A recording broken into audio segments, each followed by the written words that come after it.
Okay, I'm gonna do a quick video. This video is, let me take this earpiece out. Hold on a second. What about that? Hopefully, I don't think it should change anything. You should be able to hear the sound. Let's just make sure everything's set up. So this is Scalar 2 and AUM, and I'm hooking it to pure upright. And I'm only using this as an example. If you don't have Scalar, if you don't have this iPad, you can use whatever iPad you have. You can use whatever other instrument you have. It doesn't matter. I do the same thing with the bass, the same thing with the guitar, the same thing with any instrument I plug into the SP. So the purpose is to show you how to record where your stuff is separate, because you can't really do it currently. You can't do it in the regular mode that it comes with. You have to do it through pattern mode to be able to do it. And that is a different workflow, so to speak, but it's similar in some ways. So we'll talk about it. Let's first of all, let's get a beat going here. I am going to actually record a beat. So you'll just have to see me do it live, and you'll see my mistakes too. All right. So I just set the tempo for the track. What did I set it for, Lord? 76. Okay, cool. All right. So I'm going to go into pattern mode, and I work, each bank to me is a song. Okay. So I have, what is it? 2, 4, 6, 8, 10 songs basically in each project. Some people do a whole project for a song, and I could understand that if I was doing a lot of sampling, but I mostly play into it. I don't do a lot of sampling as much. And so sometimes you'll see me, I'll do sampling in Koala more than I will here. It's just, that's just what I was used to. But whatever, it doesn't really matter. Let's get back to the subject. All right, so I have some drums. One of the things I like to do is set the volume. Oops, not that. Get back to 0. That's a good way to mess up something. And that's one of the things I have a problem with, is the finickiness. Stop being so finicky. All right, volume. Oops, I did it again. Sorry about that. All right, volume. Why is it doing this? I'm not sure why is it because it's set to auto? Sorry about this. This was not. All right, maybe it doesn't want me to change the volume. Okay, volume. I know these 3 work for these 3, and I don't know why my brain's not happening right now. I'm gonna set the volume at 70.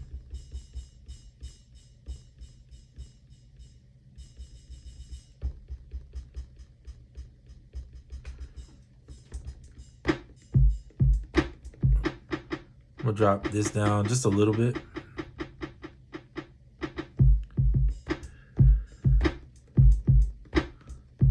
All right, I find if you set the volumes for your kick snares, blase, blase, and the SP is quicker.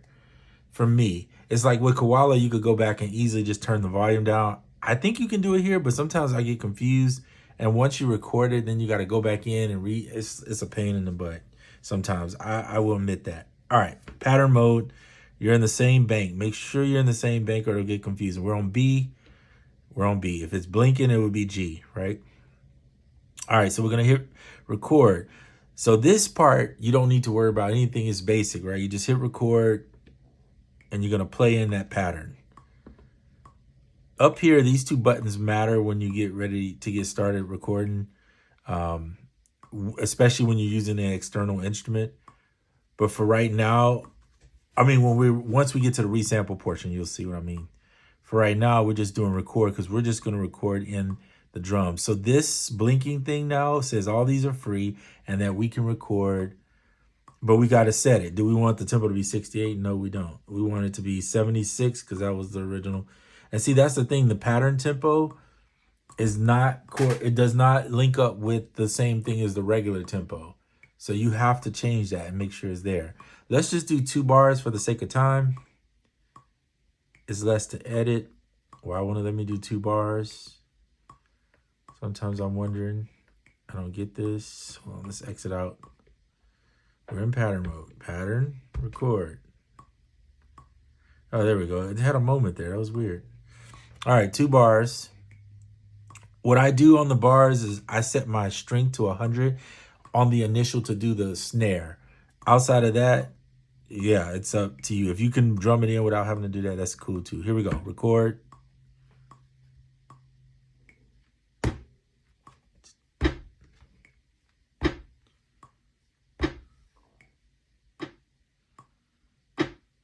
So see how my first snare was too loud? I mean, not loud enough. I don't like that. So I'm gonna delete that. I'm gonna do it over. I could step sequence the snares too. That's another way if you want to be quicker with it. Save you some time. Step sequence that in, but I'm not gonna do that. I'm just gonna play it. It's not that big of a deal. I just hit the other ones louder than I hit that one, so it kind of threw me off. All right, so record.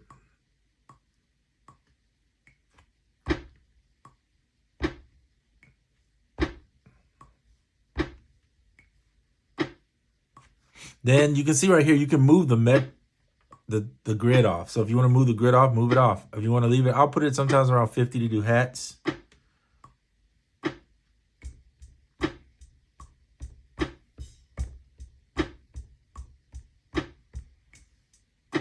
Simple hat.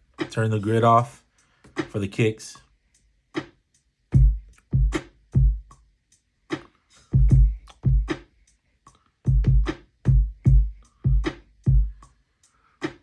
I find this to be the quickest workflow that gets me done with stuff faster. I prefer to drum it manually, but you just get a lot more mistakes for some reason with the pattern sequencer. So that's cool enough. Now watch this. If you make a mistake and you say, oh man, I don't like those hats, instead of deleting them one by one, going into the step sequencer, unless you just really want to do that. The other trick to it is when you're still in pattern mode, hit the pattern edit button. And then if you hit delete, you see the blue lights come on. You can delete a portion out of the project. So this means that 2 things. 1, you could do all your parts and come back and remove parts this way. Way easier than sitting there going one by one trying to remove stuff or doing it while you're recording. So do this method if you want to remove a whole portion from a song. But this works only in pattern mode, so just know. And you have to hold delete, press the pad, then hit that button, the enter button, that is. All right, cool. I came in here for a reason. I wanted to duplicate. I want it to be a 4 bar because if I do some chords or something, it's going to be 2 bars is just not enough. All right, so we got 4 bars now. And then the other thing is, now if I want to remove some parts or change it up, what I will do is I'll go record, press that pad again, and I'll put it in TR record, or that's TR record, whatever. All right, and then you go ahead and record, and let's say I want to adjust the kicks. So now I go into kicks.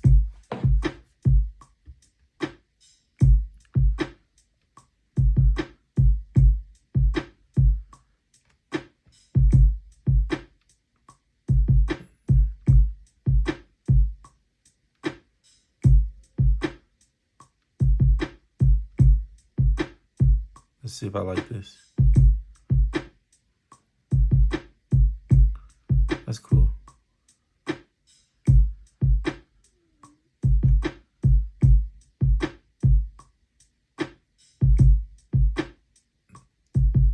I don't like this one right here. So I'm gonna take it out.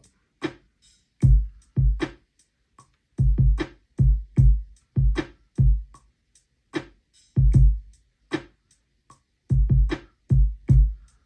gonna take that one out because I don't really care for it. It's all right. That's good. Keep it a little more basic than what I had it. Okay, cool. I like it. So now we're good. We're set on the drums. This is just, and then you can go back and do percussions and all that. I'm not doing that for the sake of this video. All right, we're going to get to the part where we do what this video is really about, which is recording in an instrument. All right, so we got that set. So there's a couple ways to do this. One, you could take a one shot, bring it in, and you know that SP404 at this current moment is limited to 2 octaves. So you can only use 2 octaves to play that sound. And I find that the sound doesn't sound as good to me for some reason when you try to use the TR rec I mean, not TRX. When you try to use the one shots in here, I don't know. It just don't do it for me. If you want a cleaner recording, record through USB-C out from the iPad into here, and you'll have a cleaner recording. If you don't care about the cleaner recording portion, then just do, then you can use what I have here, which is the 3.5 out USB-C Apple adapter to 3.5. Yeah, so let's talk about this. So here's Scalar. You've seen my videos on Scalar. You kind of know what Scalar is about. I'm not going to go into explanation of it. I'm going to pick a set of chords that I can kind of vibe from. I like dark jazz chords. They're good. Let's try C sharp. Let's try this one. So you don't hear anything. You have to turn the external source on, right? That's your button to let you hear stuff. And again, we hooked it to here. You go ahead, if you want to put your effects on there, I would say do it now, unless you're going to use the SP effects for everything. I like this free plugin here called Pitch Shift from Baby Audio. You see me use it if you're watching the current videos since it's come out. And then I'll turn the speed up to like whatever, 100.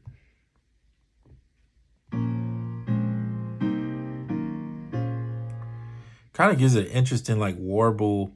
Sounds like it's from like a record or something. We'll go vintage. Let's do this. Let's go more intimate. See what that sounds like.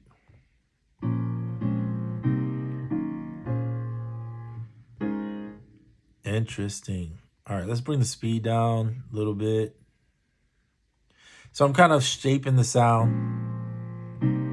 I like that better. There's a lot of chords here, so.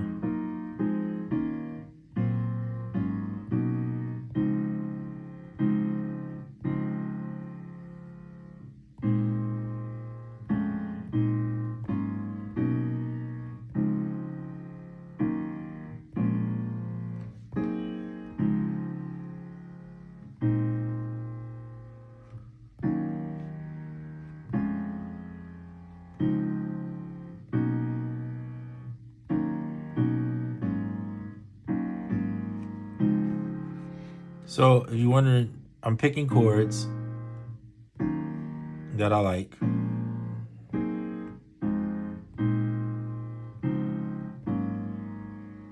Like that one is a turnaround. This is nice too. We'll see how this works. I just picked these first four here.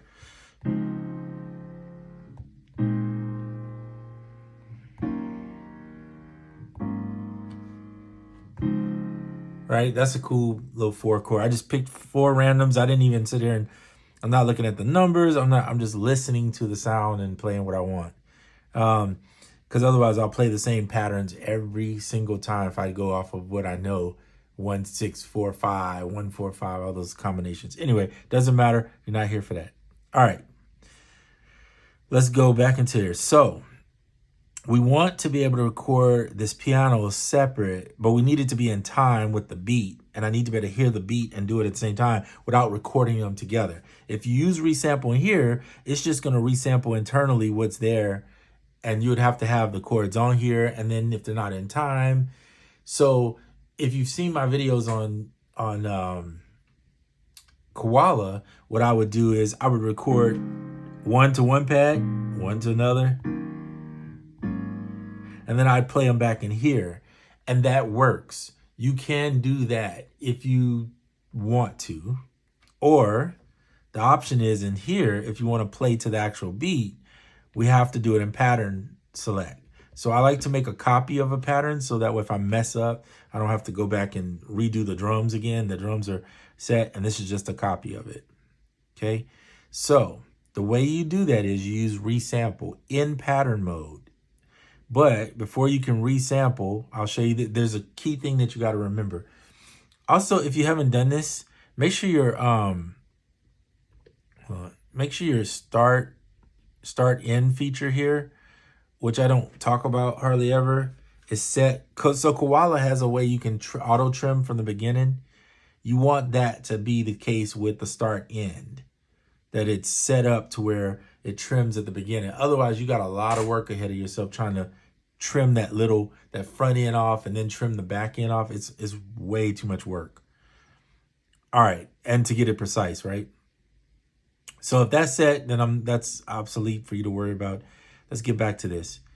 So pattern edit is going to be your friend. Pattern record settings rather is going to be your friend. Pattern edit is the friend when you want to fix something, right?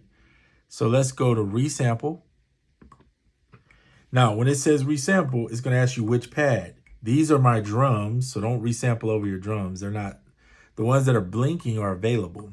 So this is taking you back into the first page, so to speak, and I'm going to pick one. Now, here's the key thing in this record method when you do a resample. The thing that sucks the most is you got to play the pad that you're going to record to, or that your pattern that you're going to play, that you're going to record with, and your fan. So if you're playing an instrument, it's virtually impossible. So I really wish they would fix that, where you at least have a count in so you'd have time. But it isn't there. It's just on wait mode, right? It's waiting whatever it's going to hear. You press this pad and start recording.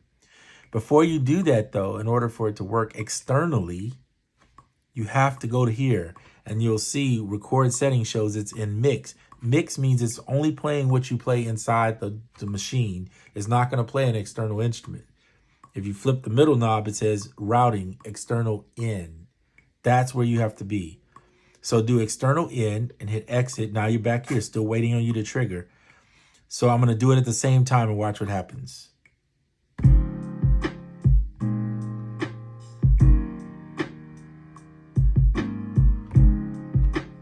All right, I'm going to stop it there. Key is we're recording with SP and Koala. If you're doing this type of vibe, always record that first note again. So you'll see I went.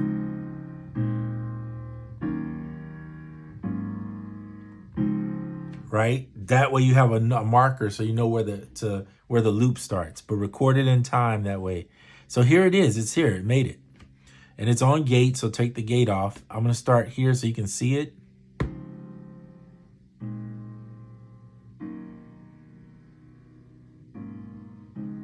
So you see where that went in? Where that last piece? So I'm going to... You see how my start is already there? I don't have to touch it. That saves you so much time. So just now adjust the end point. And you'll have to zoom in and do that whole right there. All right, truncate that. Come out. Now, one of the things I hate, I don't want to say I hate it. In Koala, it does the same thing, but in Koala, it's easier because you can just make copies on top of it and increase the volume. There's no way to increase that volume. And you can tell that volume is really low.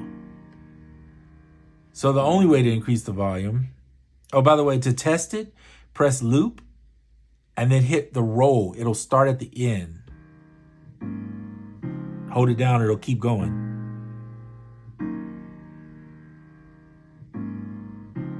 See? So now it sounds like it's in loop, which is good. And you notice it only recorded this. It didn't record both. If you leave it on mix, it'll record the drums and what you bring in. Versus here, it only records what the external source was. So that's how you get it separate. That's the whole point of this video, is just show you get it separated by using the external in. And you can set the external in down here. I typically set it in record settings because this whole section is with this bar around here is related to the pattern sequencer. So I want to make sure that it's doing it in the pattern sequencer. Whereas this is more for when you're just recording in your regular mode, which we're in right now. Okay. So there it is. So now how do I get it back in the track then? We go back to pattern. So, well, first of all, before we go back to pattern, my trick to this madness here is go ahead and normalize it. And then what you can do, that sounds actually really fairly good.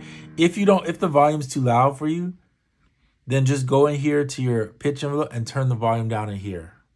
Okay?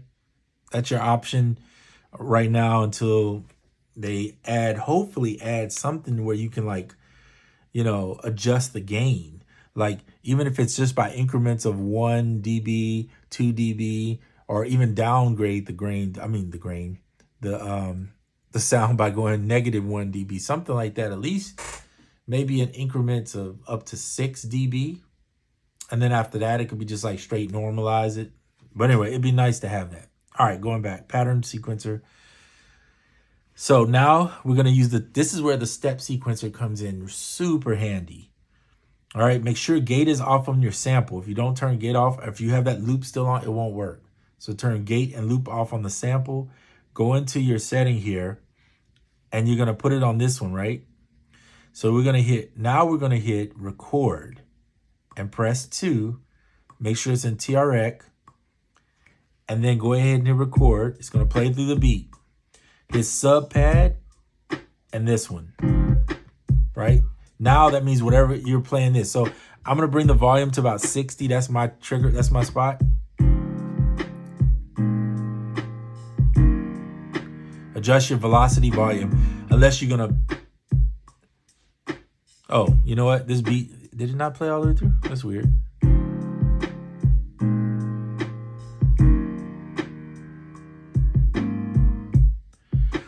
Okay, I made this shorter. I only made that 2 bars. That's weird. All right, so we have to play it twice then. I just moved the bars to 3. I didn't realize I only made 2 bars. That's weird. So that's it. And repeat and rinse, right? Do the same thing if you're going to bring another instrument in. Let's say I'm going to bring in a bass. I'm going to go grab a bass out of here, audio layer, bass. It's not an audio layer bass, but it's a bass in audio layer, if that makes sense. You know what? I'm going to use a different one because I like using this one, but watch. Something that everybody has access to, which is iFretless bass. And what's cool about iFretless is you can play it on screen. So in order to get it in, let me stop this. In order to get in, remember after you record in pattern sequencer, the external source is going to go off. There's a thing that can happen that you got to be careful with, and I'm going to say it now because it's forever. It was a nightmare to me. This thing, for some reason, can record the external source button, if that makes sense. So you'll be like in there playing and recording. If you leave the record on, it will, and you turn the external sequence off, it triggers it. And we'll leave and every time it comes around to that spot, it'll turn your sequencer off. I think it's the dumbest thing ever, but I can't really figure out why who thought to put that in there? Why do I need to record my internal sequence input setting button, external source input setting button? It doesn't make any sense. Anyway, I didn't make the thing, I just use it, okay? All right, so turn that back on now. Here's a bass. This bass can sound really good, can sound weak at times if you don't put something on it. So sometimes I'll use the IHNY2, which works really well. But honestly, if you put a compressor on it, it tends to work really well. So there's those compressors. This is the one I like to use, the Cleve Grand Finale. I find this one works really well. You see that bass cut through? It just enhances it really nicely. So if you want to change bass, let's see, because that's a muted pick bass. I kind of want something smoother, but Studio Jazz tends to be a little bit ice picky. We'll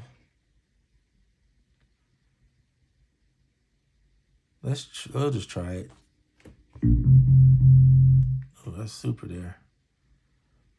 Upright bass, fretless bass, pick, muted bass.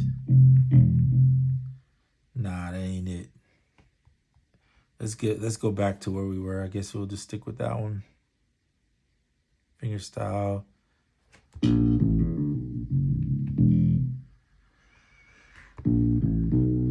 Let's just see how it sounds. Nope, that ain't it. Sound selection is huge, by the way. I'm going to go back in and put what I had because I prefer either playing the bass, and not everybody has that as an option, but I prefer playing it. But if you don't have a good bass sound, And that's the one thing I will say iOS is lacking is good bass. Sure, if you're using like a synth bass, there's plenty of those. But if you really want like a really good bass, in my opinion, there isn't really anyone that's just really authentically that good. They're okay. I'm gonna use my favorite, this Petrucci R&B bass. I don't think with this one I need. The only thing with this one is I can't play it by hand. I'm gonna have to use the keyboard down here. I don't have anything hooked up.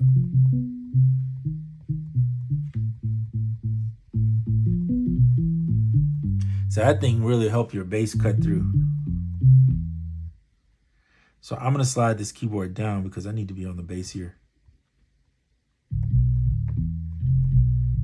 There we go. All right, so typically my method is madness is follow these. If I'm playing the bass, it's a little different because I know my strings but you can do the same thing on the keys really, but I'll typically follow what just sounds good. But you need to at least know the key up here. You need to know the scale, right, that you're in. So you're in B flat minor scale. At least know these notes are the notes that will follow with these chords, right? So you have C, C sharp, D sharp, E, F sharp, G sharp, A sharp. And that's your notes, which is mostly the black keys. And then a C. It's all the black keys and a C and F. That helps you, right? This is why I prefer a keyboard. I have big old fingers. I can't be.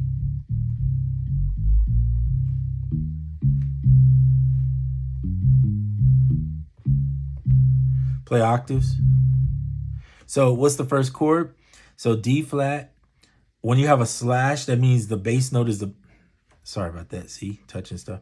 When you have a slash, that means the bass note is that B flat. This is E flat and then A flat. So it's going to be D flat, B flat, E flat, A flat. Okay. So D flat, also C sharp. E flat is also D sharp. I said that wrong. C flat is C sharp. I'm sorry, D flat is C sharp. I'm saying this all wrong, excuse me.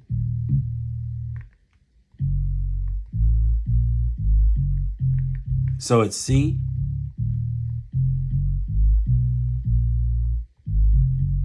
Okay. So all the black keys in the octave, the C and the F. In this particular instance, right? So I'm going to try to play this on here, but it's really hard because, like I said, my fingers. Wonder if you can make this. I guess not. I was trying to see if I can make this a little wider.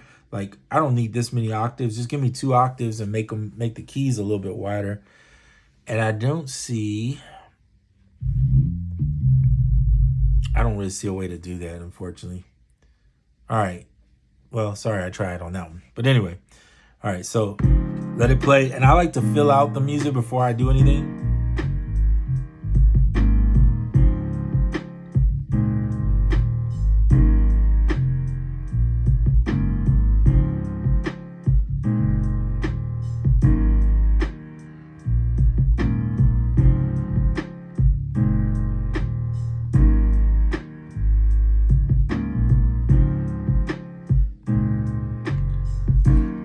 Okay, so I don't really have anything in mind. I'm just going to go real basic because this is just for the video purposes.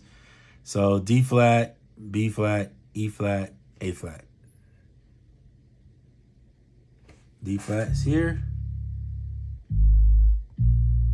I did say B flat separate, right? Yeah, B flat, E flat. Okay. So B flat. So you're just flat, you go back, right? That's B flat, E flat. You hear the pattern? It's starting to sound like? That's the chords, the bass notes of the chords. All right, so let's record that in. Same principle as we did before. And I'm doing this so that you can see multiple times of me using it. If you need to stop the video and rewind because this one's going to be probably over 30 minutes for sure. All right. Recording again. We're going to copy. This is more focused on the SP functions, right? So you make a copy of it. So if you mess up, you don't have to go back. You have another copy. If you mess up, the good thing about this new SP is there's a bunch of ways to fix it, but it is much easier with this. Okay, so record settings should be the same. That didn't change. Make sure that external source is on before you hit record. If you hit record and then turn it on, it's going to record the button like I told you, and it's going to mess you up. It's going to throw you off. All right, so here we're doing resample, not record, right? Because we're just resampling. So hit resample. It's going to ask you which pad you want to put it on. This is our chords. These are our drums. Put it on number 2. Boom. Now it's going to wait for you to hit it. So you got to hit it and get it. That didn't sound good. But anyway, you got to play, okay, right when you do it. All right, so here we go. Press the pad and the button at the end. Oh, messed up. So if you mess up, don't hit record again because now you got to erase it. Hit exit. I'm glad I messed up so you can see that. Hit exit and it won't record it. It'll just take you back out and ask you again to pick the pad. So that's kind of your, I won't say it's an undo, but that's if you mess up, just go ahead and hit exit. It'll take you back out. Which pad you want to record? Same pad. Now do it again, right?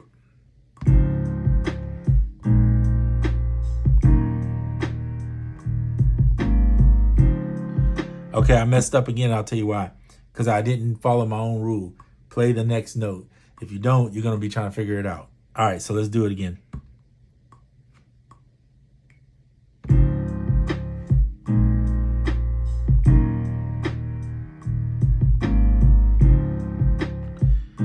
All right, we're going to stop there. Now, I recorded only 2 bars. I should have done 4. That's okay. Don't worry about it. That's not a bad mistake. A mistake is if you just didn't make the right note like I did the first time. Okay, so here we are. Let's go look at it.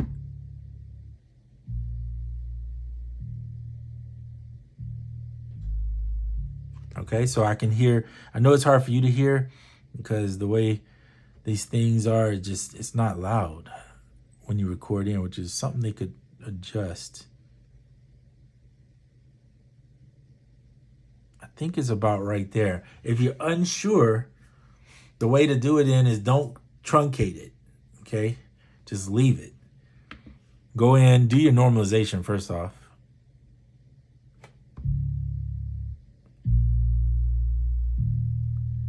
Put the loop on.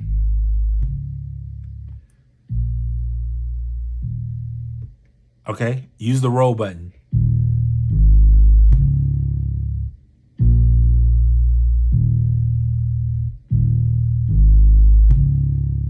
It's pretty good. I'm gonna push it right there. I'm gonna go ahead and truncate this, but I'll show you something in a second too. If that normalization is too much for you, then you don't have to do that. But just remember that if you hit it hard, when it's set to not fixed velocity, it's gonna be loud, right? And that sounds terrible because it's too loud.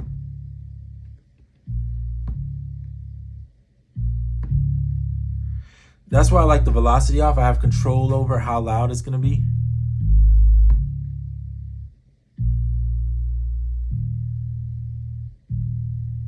But the other technique is, because I'm not gonna play it in that way, because that's crazy for me to think I would even try that. I'm gonna go here and just like we did on the previous one, the TR Rec way, hit record, same pad, leave it at 4 bars, record again.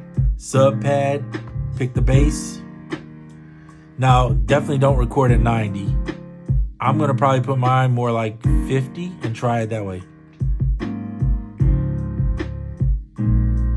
I still think that's too loud. I'm gonna do 40.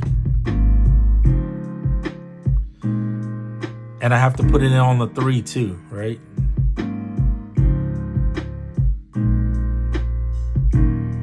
I like that.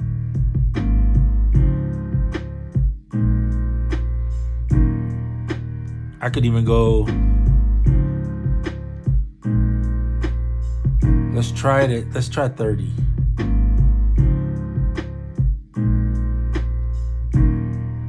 See what it sounds like now.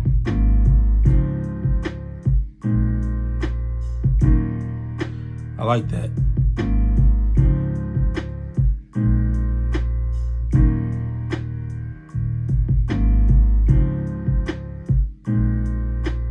Because I don't want it overpowering everything, you know. I want it to kind of fit in and allow the drums to breathe. Okay, so now we got all the parts. Now, what if I wanted to bring these parts out of, out of here separately? Well, the easiest way to do it is just, here's the parts right here for these two. Now you need the drums. But there is a method in this one, and I've shown this before, where when a song is playing, you can come out of pattern mode while it's playing and see the stuff moving. Hit this and mute stuff.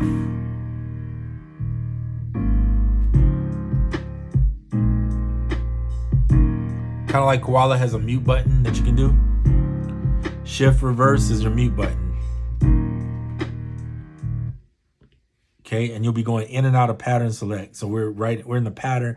We're in the regular screen, I'm gonna call it, for lack of not knowing what that screen is called. And then the pattern select is where you put all your patterns.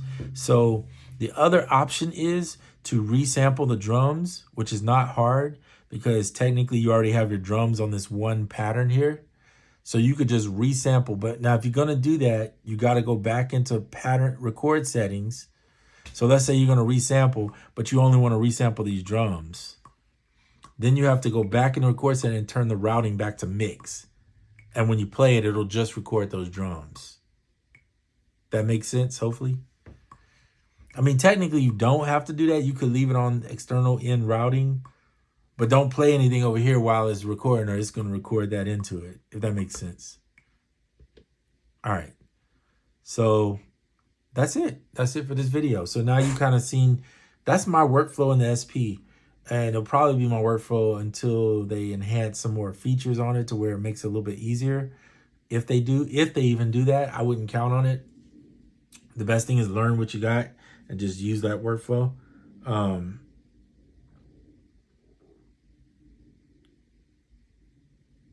gosh. Sorry.